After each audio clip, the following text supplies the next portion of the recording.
Alright guys, big changes in here. As you can see, the coffin car is up on the lift that I put together. And it's quite high. You can't touch the bottom of that car. You can't even touch the tires.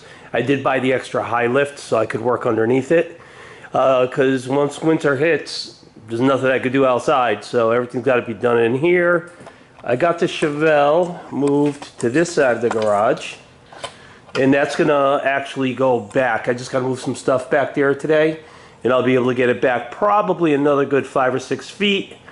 It's going to block my bathroom, but you know what? I had a water problem, and I haven't repaired it yet, so I don't really use the bathroom there. And my house is only 10 feet away, so I just go there if I need a bathroom. So we're going to push the car back there just to maximize some front room here. And got a little bit of a mess. We'll get this organized today. Sorry, no video last week. I was really busy with that lift and pushing things around, and man, it was super hot. Today appears to be a little bit better, but let's go over a few couple things here. Let me get this camera somewhat situated. Okay, so I started using my new 3D printer. I got the Creality Ender 5 Max, so it's really big. So I made a couple of things. One, I was just kind of goofing around yesterday. I made this little handle. Let me get it close. This little handle that just goes onto a bottle jack. This way it's just a little easier to maneuver. I used yellow because that's what I bought for the box for the Arc Droid. But we're going to go over that too. I forgot to bring that inside with me. I'll grab that and I'll show you the box I have for the holder. And we'll probably put that together today. And I also made, I did this with my Ender 3, my original printer, which I still have, the little one. And this is a torch holder. So basically, a little bit of a mess here, some stuff that came in, and I got a lot more to bring in here. So basically, this is the big gigantic torch that I'm going to be using for the Arc Droid. And basically, that goes right here. I do have to eliminate this gear because the gear is in the way at the moment. So once I eliminate that gear, I could get this up higher and I could use this one. Or what I did also is I ordered the correct one from Arc Droid. I just gotta find it here. And this would be the correct one from Arc Droid, and it does have the double clamps. So this will sit in here. Let me just look at it. This should sit in here like this, I believe. Yeah, I'm just looking at the other one. So basically, this would give this torch head a lot more support. So I could use either one. I'll probably end up using this one, to be honest. I'm just kind of goofing around with the printer, trying to learn. The next thing I'm going to try to learn is I downloaded, I think it's Fusion 360. They give you the ability to download their program and use it for free as long as you're using it for yourself, which is really all I'm doing. And I'm going to try to learn how to do some of that. I don't know anything about it, so I'll be totally 100% green on that. And this is the cable. We kind of talked about this at the last video. And this is the cable that's going to connect, from my Hypertherm to my Arc Droid. So I'm probably going to use this cable. It's shorter.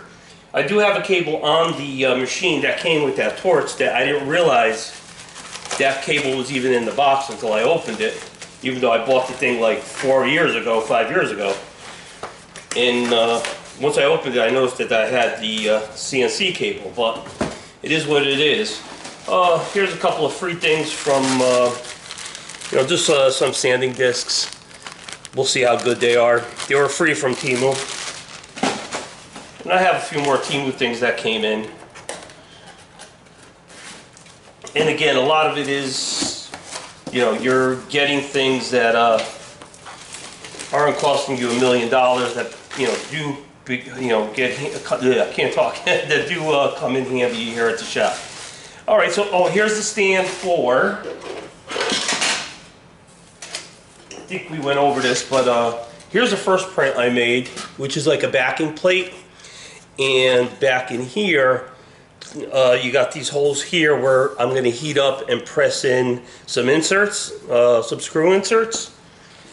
This is the controller for the Arc Droid. So basically what happens is, you take this out of your way, you take the original screws out, and that's going to fit right in the original screws. Then these are going to have the inserts, and I think they're M4 inserts.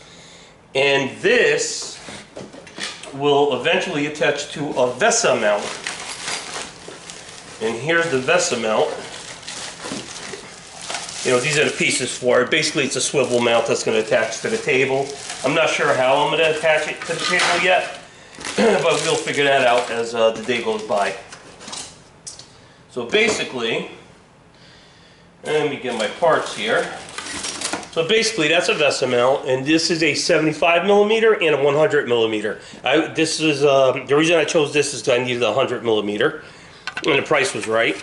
And if you look, I don't know how easy it is going to be in the camera, but if you look, and I can keep my hand steady, you'll see that the holes basically line right up. And this here is where the insert goes, and that's going to screw right into there, and that's going to hold, and that'll hold my monitor like back in here, and I can just move it out of the way when I don't need it, so this way I can actually protect the monitor. So this is going to be a cool thing. I'm going to try to get that done today. Last week was super hot, and man did I suffer. You know, I'm asthmatic, so it was really tough for me to move all this stuff manually, and I was all alone. I did it all by myself. And then to get the lift in here, I had done the uprights. Let's just turn this a little bit. I don't have a camera person. I wish I did. A lot of things I wish I had. But anyway, so I did these quite some time, like about 4 weeks ago. I put these together and just placed them in the back. And the only thing that I had left to do was bring the ramps, these big guys, bring the ramps here from my shop, which I did. And then last week I moved everything out of this shop. That's why it's kind of a mess right now. I was really tired at the end of the day, and I just pushed everything in. I had a couple of free hours during the week, which is usually not the case. And I kind of created those couple hours, and I came here and I went ahead and kind of started cleaning up and organizing the shop a little bit. So it looks a lot better than it did. But these are heavy, and I used my overhead lift to lift them, and I had to flip them over because the bottoms were facing up. So I had to flip them and get them in place, and they have to go, you know, left or right, whatever. The only thing I made a mistake on, because I wasn't paying attention, but it ended up actually being a positive. So the mount for my pump, I have it in the front left right now, but that stand, that column doesn't have the mount. It's back here on the left front. I'm sorry, that would be considered my left rear. No, I'm sorry, it is my left front. And the left rear is where the mount is, which it doesn't work. So those mounts are actually, that column should actually be either left front or right rear.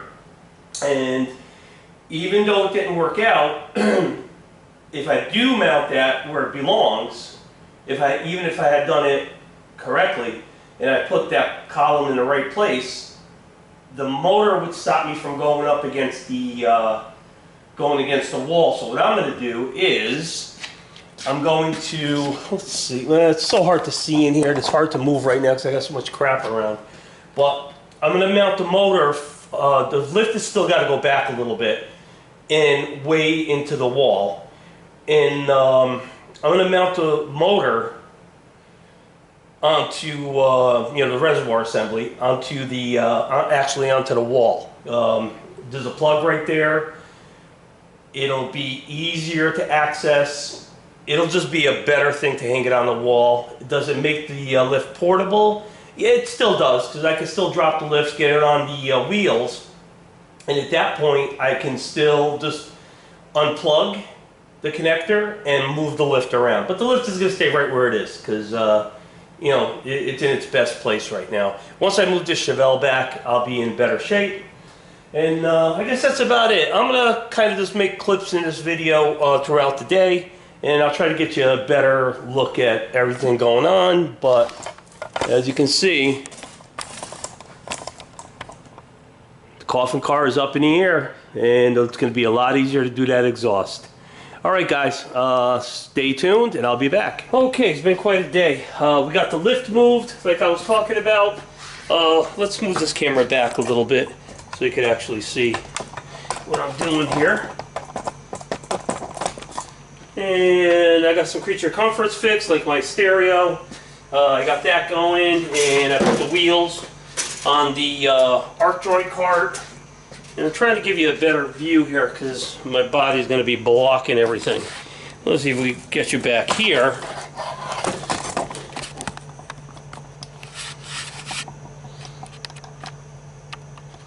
And try to stand here. So here's a case that I 3D printed, and it's not my design. It's it was a free download for the Arc Droid, and that fits in there perfectly. And this is the cover. I still got to clean everything up so this way I could get the hinges all connected and all that. But basically, that'll be standing there. When you're done, you close it, and the controller's protected. And obviously, it's going to fit better once I get the hinges to work. I just got to do a little cleaning and filing. And it says Arc Droid on there, which is pretty cool. So it was nice to find something like this. You know, it's a free download. I printed it in yellow just to give it a little character because everything's red and black. And my company colors are actually red, black, and yellow. So that's that. I mounted, a little hard to see, but I mounted the swivel stand. And I don't know if I'm going to go with the box or if I'm going to go with the original one that I printed. And these are the inserts. I'll try to get them close so you can see them. These are the inserts that I purchased. They were fairly, I think it was 17 bucks. And that's the tool, which is nothing more than a glorified soldering iron. Looks pretty good, electric. So what we'll do, the other box doesn't have provision to sink those in, so I'm not sure if that's what I'm going to do with that if I do choose to use that one. Just not 100% sure yet. But what I'll do is where these holes are, up there, here, and here, is I'll use that tool. I'll heat up the insert, and as it's heating, just push it right until it's flush. And then just let it go, let it cool off, and it'll be solid. And you know, it's a common, those are common things for 3D. And I guess this table is going to look pretty good. I'll see if I can zoom in a little bit on it. And you can see the right there is the Vesta mount. And came out good. Let's do a little overhead here. It's still kind of crowded in here, but I got a lot of stuff out of here. You see the car's still up, but I moved the lift back about a foot and all the way against the wall, which is perfect. And I'm going to mount the power unit right to the wall. I'll probably do that maybe tomorrow. I still have a bunch of stuff to clean up here and organize. And I had a little portable table that became a bench immediately. Put all my batteries and chargers there. So all that's got to be organized, and hopefully that'll be something for tomorrow. Trying to make a decision on do I bring in, sorry for making you guys dizzy, but it's only me with this camera, so I gotta move it around like that. So, oh man, I tell you what, I'm sweating like a pig. It's definitely warm out here. I couldn't put the AC on in here because obviously I was going in and out, in and out. I had the back door open, so I got a little bit of a cross breeze. So it wasn't super bad, but it wasn't good either. So tomorrow's game will be to finish that mount and maybe thin out here a little more and get stuff into storage. Like I need my welding table out here still. I still need the saw to cut. And I'm going to make the big decision of, do I bring the dragster in and put it on top of the lift. I think it's not wide enough to fit on the lift, to be honest, but I'm going to measure that after I finish up this part of the video. So I'm going to measure that, and if it goes on, I'm going to push that on and put that up in the air, and the coffin will be at the bottom. But as of right now, I got the coffin up there. I'm going to leave it up there, so I don't know. I keep changing my mind about things, but you know, it is what it is. I guess that's it for me for today, man. I'm really tired. But I'm going to add to this video, so this way there'll be more content tomorrow on the cleanup, the organization, what's coming in, what's going out, you know, and so on and so forth. But, alright guys, thank you, and I'll hopefully have more content in the morning. Alright, so we had a little bit of a stormy morning. This is the back door of the main shop that's usually in the videos. And I probably have shown you guys this before. But that back building is where I keep all the bikes and the bike lift and some tools, not a lot. And I haven't really been back there in a while. I've been in the building just to check on things, but I haven't been doing any work in there. So today we're going to do some cleanup, which I actually already started, and move some of this stuff out of the way. That's an old bike lift I have there, which I'm going to do just a quick paint job on. And I started converting it to air, and it does work. And you know, not that I lost interest, but just time. Then I was more concerned with getting the cars done, so I kind of somewhat neglected some of this stuff. But we're going to get back on it today, and we're going to try to get the bike shop in order. And give me a few. I'm going to get some stuff out of the way, and then we'll go into the bike shop, and I'll show you the chaos and what we need to do to straighten it out. Alright, be back shortly. Alright, so basically, there's my lowrider. That's a 1200 Sportster there. And this is a 63 Panhead. Pretty much in 63, from my understanding, and also Palmer's Harley book says that there was only approximately 99 of these made. So, you know, there's some repop parts on this particular bike. But I need to go through it, and I got to clear what becomes a holding bench for all kinds of junk. We got some extra parts here. It's believe it or not, it's some type of refrigerator or something from most likely Snap on our Mac. We got some other tools back there. It just kind of became a let's catch everything area. Here's I want to say this is an 80 or an 81 Sporty. That's all got to come apart. That one there is a 74 Sporty 1000. Both of these are 1000s. And let's turn this way. That's a Takati fender. There's actually two of them, a green and a red. They were reproductions, exact reproductions that were made by a gentleman in Massachusetts. And I went up there and purchased them. And this bike here, it's a flathead. Supposedly it's a 51. I believe it's a W model or U model. I'm not sure what that is. There's no frame numbers.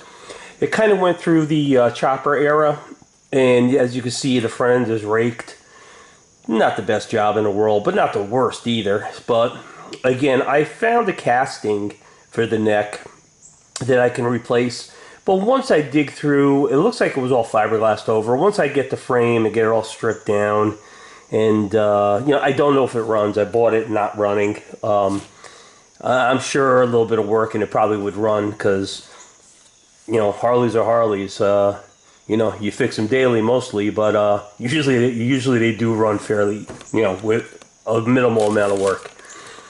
And that's one of my favorite tanks there. That's one of my favorite badges. And I like the badges on the Panhead also. I'll show you those in a moment. And this appears to be all OEM. So once we get into it, we'll know for sure. But I'm fairly confident the guy I bought it from was an OEM kind of guy.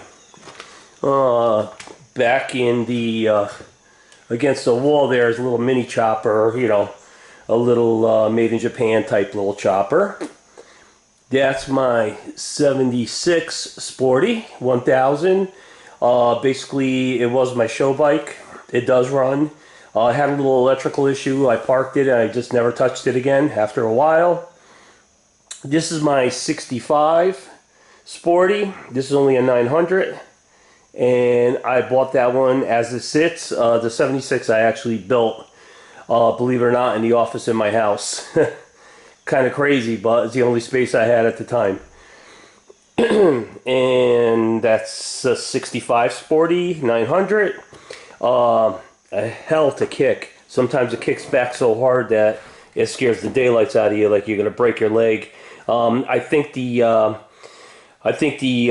distributor mag is a little too far advanced. I have to see, because normally there would be a advanced retard mechanism on the handle on the left side, and I'm wondering if the mag is loose to where you just reach down and turn it and kick it and you're good to go. Again, I purchased it.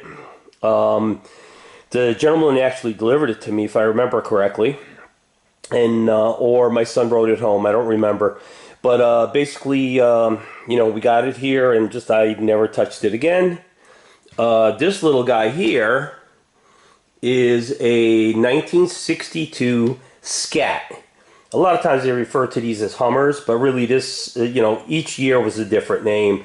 The Hummers are a little older, and I have a ton of Hummer parts for 48s and 50, up to 51. And I will be putting one of those together. And the rest of this is just chaos. I have a snap-on electric type bike over there. I don't even know what I have here. I have some kind of a snap-on bike here, a bicycle. That box there is actually holding an old Schwinn bike. Oh no, I'm sorry, wrong box. The box back there has got the Schwinn bike in it, I believe.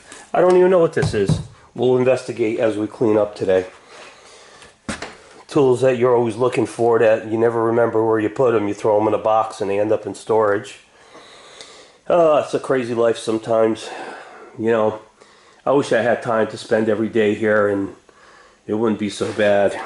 A saw that I bought for, a panel saw that I bought for a project in my house because we needed very accurate cuts for plywood and other type of, you know, large wood, and the table saw wasn't cutting it, so it was inexpensive. I bought it brand new and it works great. So we have heat and air conditioning in here. And we also have, let's do a little, let's go. We also have a little bit of bee damage in the corner there that I found. Not only that, but let me show you some other damage I found from our friendly rodents. Oh, you can't see it because I got it covered up. But underneath that bucket and that tire repair kit down there, there's actually a hole that I guess a cold groundhog or a cold raccoon or somebody decided to make a hole so they could get in here and stay warm. They're animals, you can't blame them. It is what it is. I live in the woods. Well, partially in the woods. I'm close to town, but in a very secluded area. So, you know, you got to expect these things, and I love animals, so I'm not even mad about it. They just wanted to be warm. And this is the collection of bikes, and there's other bikes too.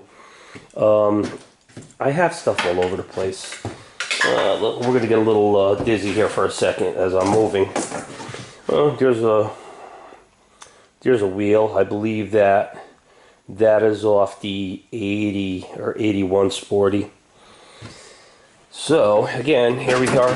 We have tools here, Milwaukee tools that needs to go in the other garage.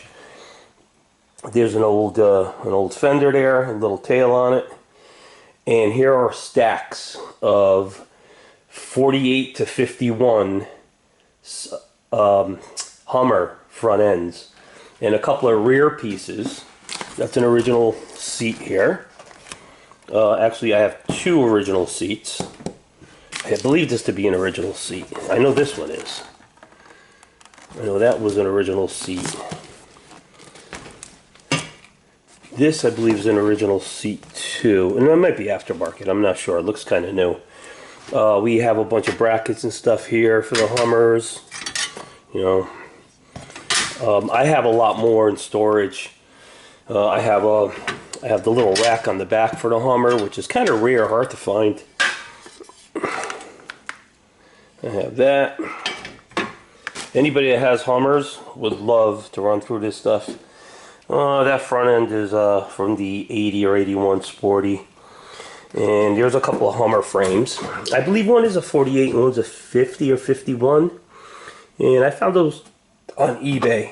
And one I went out to Long Island and picked up. The other one I had shipped because it was far. Here's a few new parts. Aftermarket, of course. There's a swing arm, which I think is for the 81. And there was something else interesting here. Here's a little cylinder, an extra cylinder. I got a few of these cylinders. There's some tins also. The orange tins, those are for like a, I believe those are for a 50, 51, even a 48 Hummer. And like I said, man, everything becomes a bench. A flat area always becomes a bench. That's my lift. It's an air lift. It's got the extensions on it.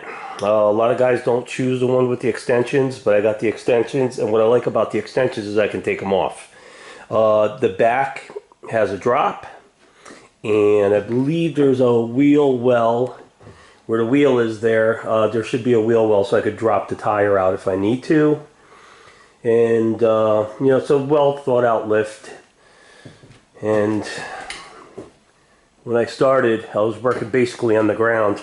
There was no money for lifts. There was really no money for even the parts I needed, you know, let alone something, you know, like a luxurious item like a lift. Even, I have another lift here, which we're going to clear off today, maybe get a bike on. It's nothing more than a Harbor Freight lift, but you know what? It takes it off the ground and picks it up. And when I first got going on all projects and you know, my interest in building cars and bikes and all that, even something like this was way beyond my affordability. And I think they're only like $300, maybe $6 now. I don't even know. But it is a good seller for Harbor Freight. And you know what?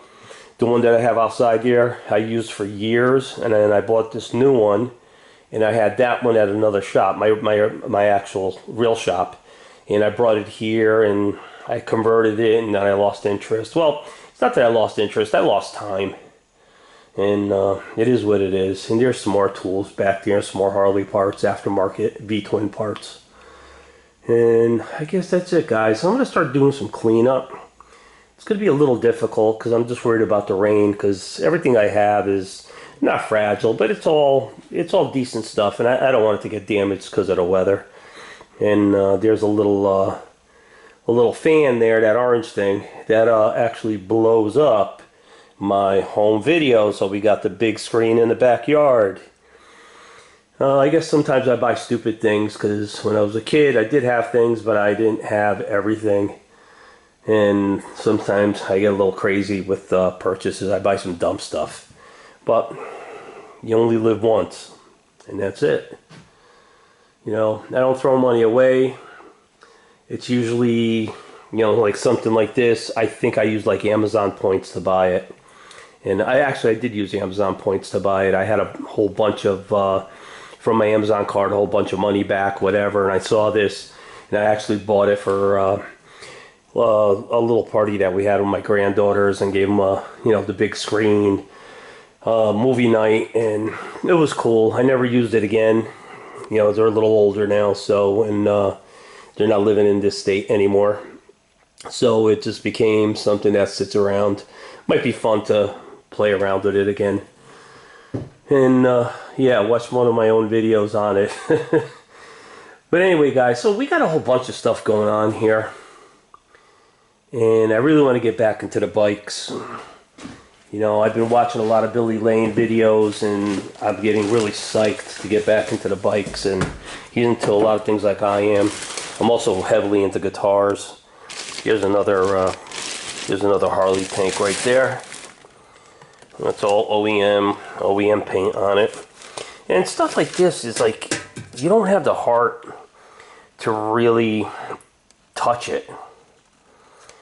You know, you just want to leave it as it was, you know, originally.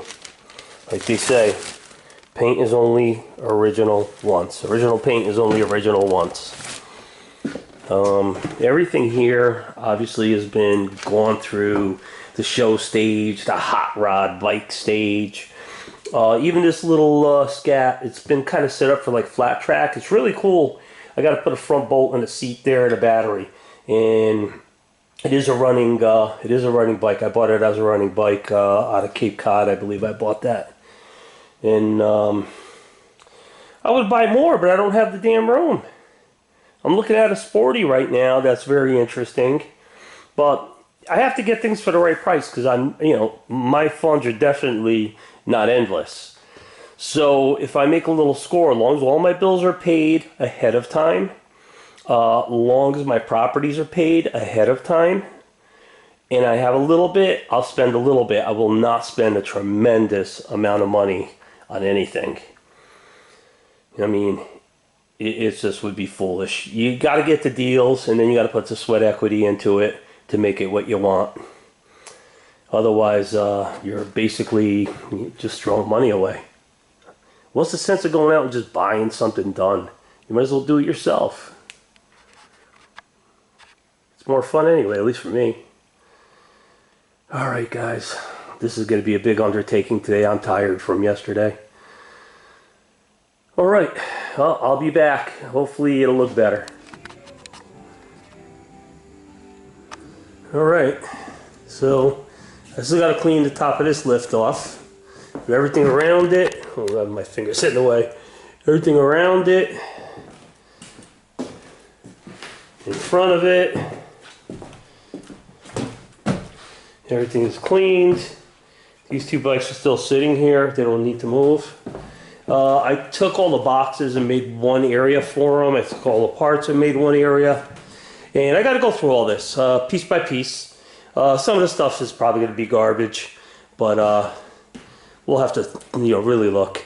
So I put the two 1000s up on the lift, and I was going to bring the other lift in today, but I'd rather paint it before I bring it in. So basically, all the boxes here. It looks a little rough, but it's actually all neatly stacked, and it's all on rollers, all on dollies, so I can move it out quick. Some of this stuff has to go to different sheds, but I'm really tired, so it's going to have to be another day next week. And the bikes that were here, I lined up. And we're going to get each and every one of these running. They do run. It's just a matter of some TLC. Like I said, the 65 breaks your legs, so I got to check the timing on that. Matter of fact, let's look at it right now. Let's see. Does that move? No, that thing is solid in there. But usually when you turn that handle there, you would advance or retard the mag. Let's see here. This one, my 76, just needs a little wiring to the coil. I burnt up a wire. It shorted and burnt up, but all minor stuff. And we're going to start getting to this. And even in the winter, we'd be able to work in here because, like I said, we have heat. I'm going to service the unit probably next week also. We're going to get some cooler weather. It'll be easier to work out there. I just got to find a home for this monster here, but it's okay there right now. So we made a massive, massive difference in here. So just a little bit more finesse and we'll be good to go. All right, guys.